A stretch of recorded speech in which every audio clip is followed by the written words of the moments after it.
Hey everyone, it's Blair here at Time Trades. Thanks for joining me this weekend. Today is Sunday, April 21st, and this is your weekly video. So big shout out to all the new Time Trades trial and paid subscribers that joined recently.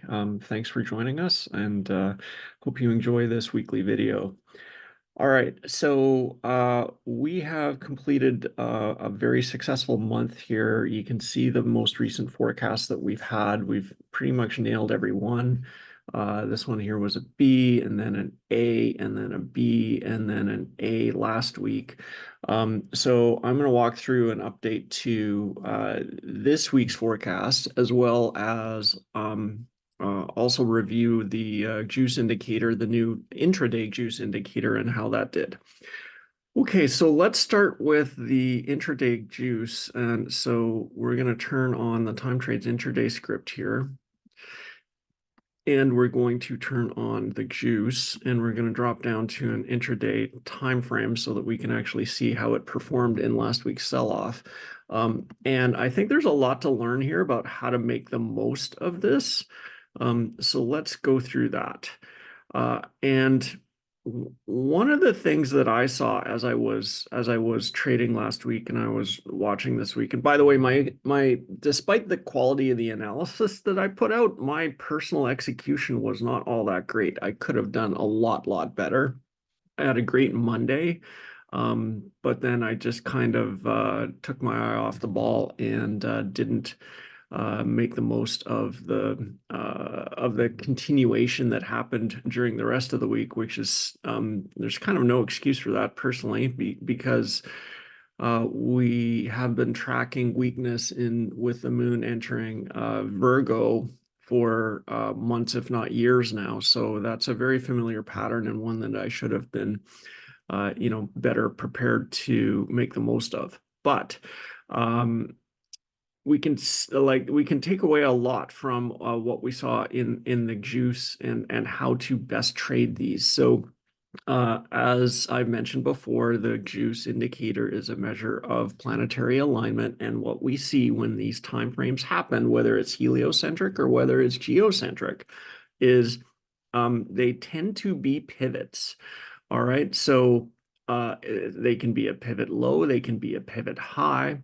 But we can see in this case here, we've got a helio juice alignment happening Wednesday, and we saw a weak bull trend moving up into that, and then a sharp sell-off starting within like 15 minutes, and that pretty much nailed the high of the day right there. Okay, it was off by 15 minutes, but regardless, this is a massive edge, like just enormous. Okay, so that was Wednesday, and then it happened again on Friday. Okay, now I really want to set expectations here that they're not always this great, and you can go back in time and take a look and back test your own. But all it takes is a couple of massive trades using these things, and you can do really well. If we can scroll back here, we can see a few more examples. But one of the things that I think we can think about is, how do we make the most of this? How do we make this mechanical, right? And this one is a little ambiguous over here. We're not sure which way it's going to go. So to make this mechanical, we could put a sell stop under the previous swing low, a buy stop under the previous swing high, and just play it like that. This one was pretty easy. But again, we could also make it mechanical. Buy stop over here, sell stop over here, and then just let the market elect which direction it's going to take, right? And we could very easily have a bearish bias, because juice spikes tend to mark pivots, right? So we saw a big push up into this juice. We see the juice alignment happening here, and then of course the sell-off kicked off from over 1,000 points last week, from 18.5 down to the low 17s, right? 17.2. So that's like a massive 1,300 point drop in the NQ. And it really kicked off over here on Thursday. So, but there are still opportunities to re-enter. If you miss the move over here on Thursday, you could get back in here. Again, you can make it completely mechanical by using buy stops and sell stops and let the market elect you into the market in the direction it wants to go. Okay, so that's a good quick review of Intraday Juice. Wildly successful week with respect to that indicator. And I hope you guys are gaining confidence in using this and making the most of it in your day-to-day trades. Okay, so let's go back to a daily, and we're going to take a look at the current forecast, and we're going to make some updates here, okay? Because I think I'll be honest, like even the violence of last week's sell-off kind of surprised me, okay? So we are going to be reconsidering this this target box up here that's calling for a new all-time high later in May, okay? So let's turn off intraday. We don't need that. What I want to take a look at is I want to turn on just sort of do some analysis with respect to Venus intervals. And Venus intervals, you know, like just look at the changing character that occurred right on a boundary between 2 and 3, right? And if you're not familiar with Venus intervals, please read the section in the user guide on Venus intervals. It explains it really well. But this is basically the Venus-Earth synodic cycle. Interval 2 is where Venus is going fastest relative to Earth. Interval 3 is where it turns the corner, as I say. So this is now where we're heading into Venus-Earth opposition. And this boundary here between 3 and 4 is where Venus is opposite Earth. So what we see in prior Venus intervals is, you know, trending markets in interval 2, and then we start to see some bottoming or topping formations in 3 and 4. So let's go back in time. Let's take a look at what happened the last time we were in Venus interval 3, because that's where we are right now. So if we go back, and here we are. Okay, so here's the Venus interval 3. It started August 22 and ended October 22. And if we add some fib time zones to these, there we go.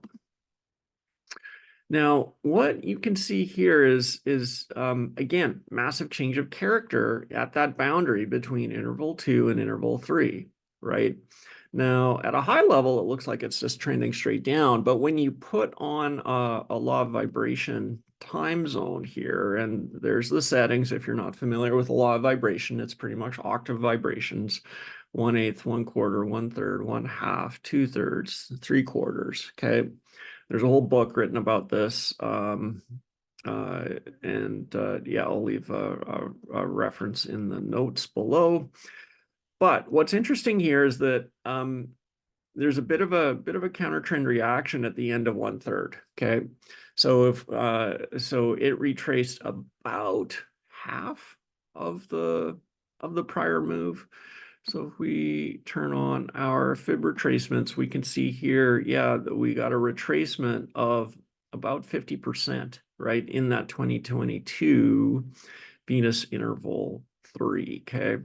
So if we fast forward, if we assume that template is going to play out, and again, emphasis the word assume, because there's nothing guaranteeing that that's going to play out, then we can take a look at this. And if we apply the same logic, right, then we've got we're right here, we're almost at the end of 1/3 through this Venus interval. Okay, so if we get a retrace to 50%, right, say plus or minus, right, maybe it goes up to the fib level 618, maybe it's weak, it only goes to the 382, then I think this target box really needs to come down a little bit. I mean, it's still it's still a solid tradable retrace, right? Because we're down here at, where do we close the week?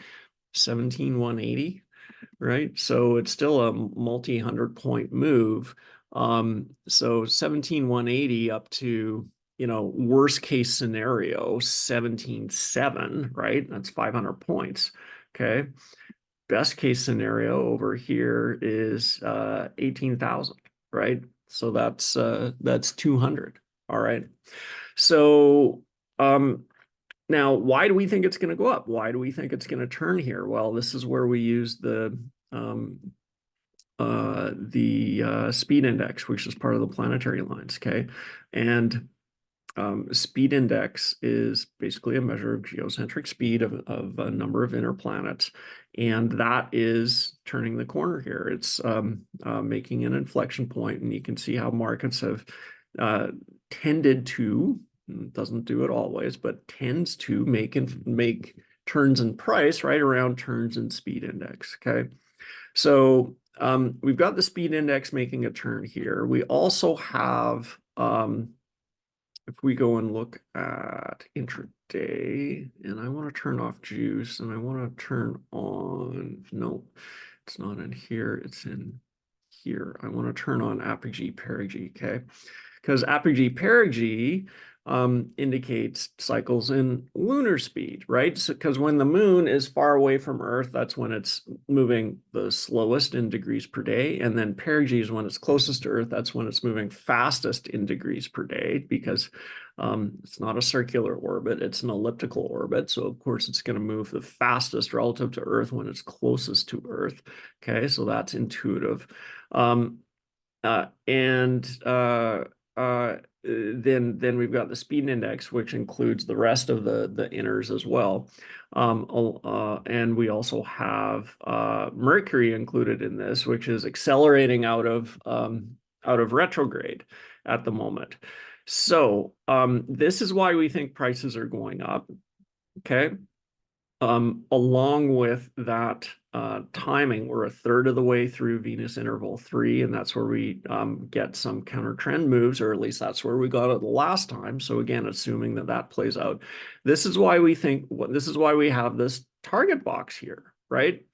And this target box, we've got it anchored to between 382 and 618 retrace. It could go even higher. Maybe I'll drag it up a little bit, but it doesn't have to. Drag it up to 786. But I mean, the point is, it's the logic. It's all about the logic and the thought process, right?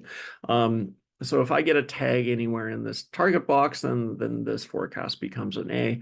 And we won't know really until next week if that plays out. Okay. So if we just update our arrow here, then we can see the updated target. Yeah, so that's where I'm going to leave things off for this week in terms of the update.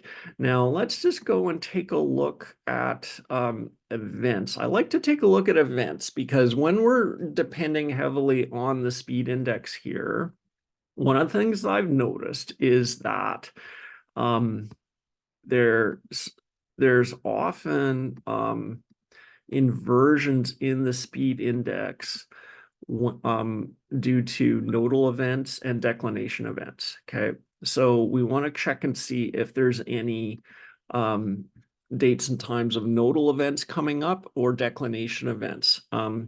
These can, they don't have to, but they can cause inversions in this in the forecast. So over here we've got a declination event. Okay, so this is Mercury minimum declination.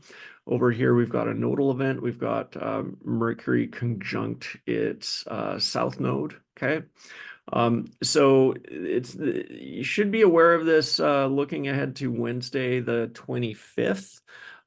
There's a potential here for sorry, that's not Wednesday the 25th. That's Wednesday, May 1st. So that's the following week. So bottom line, no declination or nodal events this week, with the exception of this Mercury guy over here on Monday. Okay, we should be on the lookout for that causing an inversion. I mean, if we get a continuation lower on Monday, then obviously this forecast would be horribly wrong. I do think we're going to be going up because we got where the moon is no longer in Virgo. Moon has been making lows in Virgo for months now. Or sorry, the price has been making lows with moon in Virgo for months now. So that's one reason. The other reason is the inflection point in the speed index. And the third reason is we're a third of the way through Venus interval 3 here. So it may take until Tuesday for this counter trend trade to take effect. But it's definitely worth looking out for and waiting for confirmation. Let price confirm this trend. Do not trade the forecast. A forecast is just a forecast. Let price confirm, of course. All right. Now let's take a look at juice. So I want to turn that on and see what kind of what the juice calendar is like. It looks like we've got one coming up here April 20th. Okay, so that's already happened. That was on the weekend. That happened overnight. So we don't know what the impact on price would have been because markets were closed. And the next one is a week from now, a week from Monday, so April 28th. All right. So there's no juice spikes happening this week. Okay, so that's where we'll leave things off. Here's our updated forecast. And we'll see if we can keep the streak of B's and A's ongoing. I am going to come back with a quick look at Bitcoin shortly after this break. Thank you. Hey there, we're back here with a look at Bitcoin before we close the call. I'm not going to have cycles for gold this week because I'm traveling on business, so this is a shorter than usual video. But we're looking here at Bitcoin, and the analog that we used from our last video last week was to take a look at what happened right after Mercury Helio opposition. So that is where the orange lines cross here, but not a vertical cross, just a regular cross like you see on April 6th and on January 9th. So if you're curious what my settings are here, I'm using 5625 as the scaling factor, and Mercury Helio is turned on and mirrored lines is turned on. Okay, that's how I get this these orange lines to appear. And what we see is actually a really effective analog. If we take the high that occurred 2 days after the opposition and then find the low, that was 12 days later, and it was a 21% correction. Okay, so if we take that box and we apply it to so that it starts 2 days after opposition, then we get the high. The high was exactly 2 days after opposition, just like what happened back in January. And the low is like within 1 bar of that. So a very effective analog. Okay. We went down, probed below the white magic level here, probed below the teal 1/8 line. So this is subdivided into eighths. Okay. But we never closed below that. So I look at this as simply a bullish retest of this white magic level. And now we're moving above it this weekend. Okay, we got a close above it on Saturday. And currently in Sunday trading, we're trading above that as well. So it looks to me like the bull trend has resumed. But can we expect another pump up similar to what we got here? I don't think so. And the reason is that we are in Venus interval 3 right now. This happened in interval 2, okay? So this is where we should be expecting the big trending moves, and we got it. We're in Venus interval 3 now, and this is where we expect the choppy back and forth kind of topping patterns. And this is the huge benefit of trading with these on your chart, because you can adapt your strategy based on where we are in the Venus synodic cycle. So nobody should be surprised if we start to see some choppy topping formations. We may make a new all-time high here, okay? But there may also be some divergences. Point is, I don't think it's reasonable to expect another, $30,000-$40,000 pump coming out of this like we got back in January, right? We went from 40 to 74, right? 34K, right? In what, 2 months? I don't think it's reasonable to expect that at this point in the cycle in Bitcoin here. That being said, I think this is pretty well placed for a move up to challenge these all-time highs. But I'm not expecting much beyond that, given where we are in the broader cycle. So I don't have any specific targets right now for Bitcoin.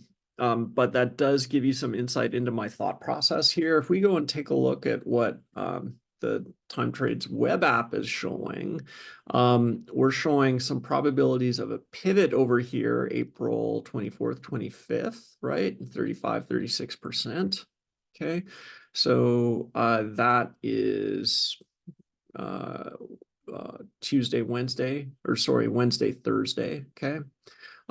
So what could that be? That could be a pivot high. It could be a pivot low. We're not sure. We could see a move back down, pivot low, and then a move up.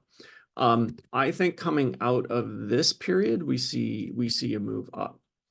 And if you're curious about how effective the juice indicator is on Bitcoin, let's drop down to a 15-minute chart, and I'll just show you that. Again, it's incredibly impressive.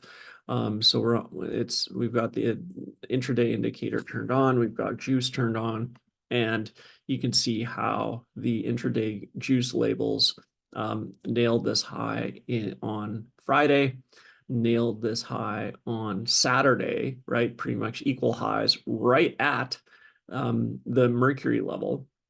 And this is why I almost always have Mercury on my screen when I'm looking at Bitcoin.